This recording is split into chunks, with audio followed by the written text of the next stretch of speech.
பிரபஞ்ச விதிகளுடைய அறிமுகம் நம்ம இப்போது ஒரு வீடியோவில் பார்த்தோம். பிரபஞ்ச விதிகள் அப்படின்னு சொல்லிட்டு சொல்லும் போதே ஈவன் அந்த வீடியோவை பார்த்தவங்களும் சரி, என்னை நேரில் பார்க்குறவங்களும் சரி, நிறைய பேர் கேட்குறாங்க, சார் இந்த பிரபஞ்ச விதிகள் செயல்படுறதுங்கிறது உண்மையா? ஓகே, இந்த பிரபஞ்சம் வேறு, கடவுள் வேறையா? கடவுளர்கள் உருவாக்கப்பட்டிருக்கிறாங்களா, இல்லை கடவுளர்கள் இருக்கிறது உண்மையா? ஃபஸ்ட்டு விஷயம், நான் எந்த மதத்தை சார்ந்தும் பேசலை. உண்மையை நம்ம உணர வரைக்கும் அது கொஞ்சம் கடினமாக தான் இருக்கும். ஆனாலும் எதை நம்ம கடவுள் அப்படின்னு மீன் பண்ணுறோம் அப்படின்னோம்னா, எந்த பெரியவங்க கிட்ட கேட்டிங்கனாலும் சொல்லுவாங்க, யோகிகள், குருமார்கள் இவங்ககிட்டலாம் கூட கேட்டால் சொல்லுவாங்க, எது இந்த அண்டம் அனைத்தினுடைய படைப்பிற்கும் செயல்பாட்டிற்கும் காரணமாக இருக்கிறதோ அதைத்தான் நம்ம கடவுள்னு சொல்கிறோம். அதுக்கு உருவம் இருக்கா, அது உருவம் இல்லாததா, இதெல்லாம் காலங்கள் தொட்டு இருக்கக்கூடிய ஆர்கியூமெண்ட்ஸ்.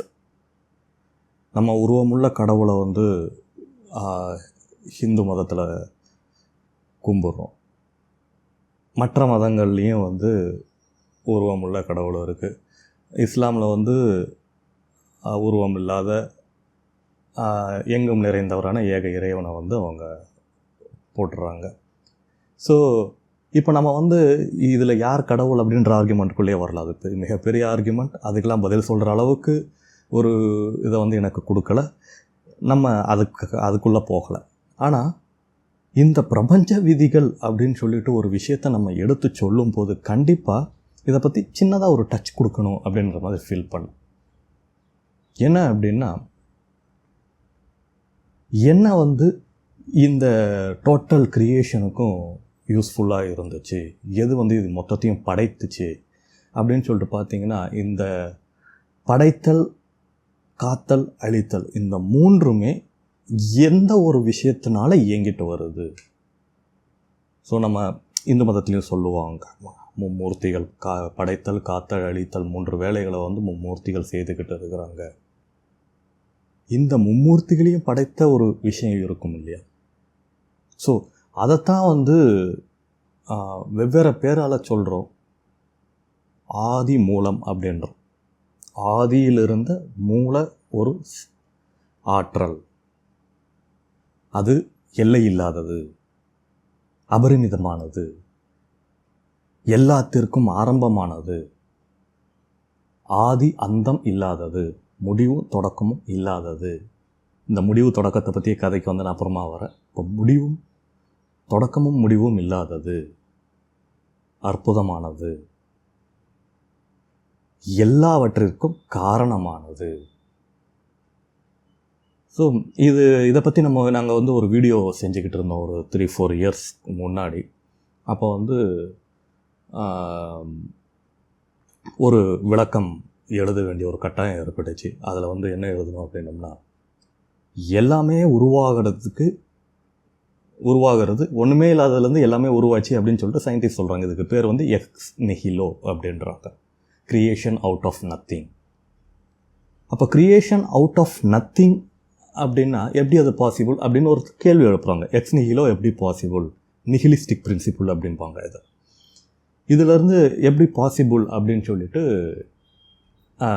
கேட்குற ஒரு கூட்டம் இருக்குது. ஸோ அந்த நேரத்தில் அப்போ ஐதரேய உபநிஷத்துலேருந்து ஒரு வாக்கியத்தை நம்ம எடுத்து சொல்ல வேண்டிய ஒரு கட்டாயம் ஏற்பட்டுச்சு.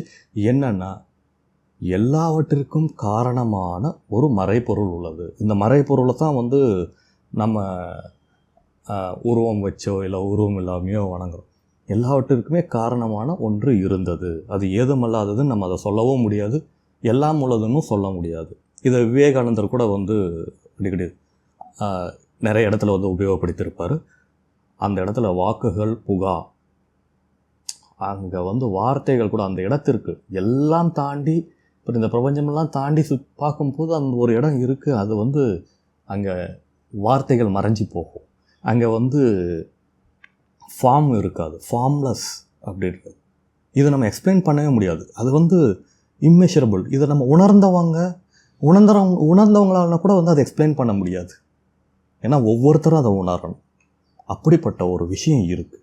அதுதான் எல்லாவற்றையும் தாங்கி பிடிக்கும். நம்ம அந்த முன்னாடி இருந்த வீடியோவில் கூட சொன்னோம், இந்த பிரபஞ்ச இயக்கத்திற்கு மொத்தமாகவே இந்த விஷயம்தான் அடிப்படையாக இருக்குது. அப்போது அதை நம்ம வந்து என்ன பேர் வேணாலும் வச்சுக்கலாம். ஸோ ஒவ்வொருத்தர் ஒவ்வொரு ரீதியில் சொல்கிறாங்க. ஸோ சுயமாக அது இருந்தது, சுயம்புன்னு சொல்கிறோம் இல்லையா, அந்த மாதிரி அது சுயமாக அது இருந்தது. அந்த விஷயத்தில் இருந்தது, அந்த ஃபார்ம்லெஸில் இருந்து தான் இத்தனை ஃபார்ம்ஸும் உருவாச்சு. ஏற்கனவே சொன்ன மாதிரி ஆதியானது ஒன்றுமே அநேக ரூபமாய் உருவாச்சு, அந்த ஆதி. ஸோ அதுதான் இந்த விதிகளை ஏற்படுத்தி, இதை தான் பிரபஞ்ச பேரறிவு அப்படின்றோம். பேரறிவு, இன்ஃபினிட் இன்டெலிஜென்ஸ். அதுக்கு வந்து இன்ஃபினிட்னா வந்து அந்த இன்டெலிஜென்ஸுக்கு அளவே கிடையாது. எல்லாற்றையும் எவ்வளோ சிறப்பாக நடத்திக்கிட்டு வருது பாருங்கள். அப்படிப்பட்ட ஒரு விஷயத்தை தான் நம்ம அடிப்படையாக வச்சு இந்த பிரபஞ்ச விதிகள் இயங்குது அப்படிங்கிறத நம்ம சொல்கிறோம்.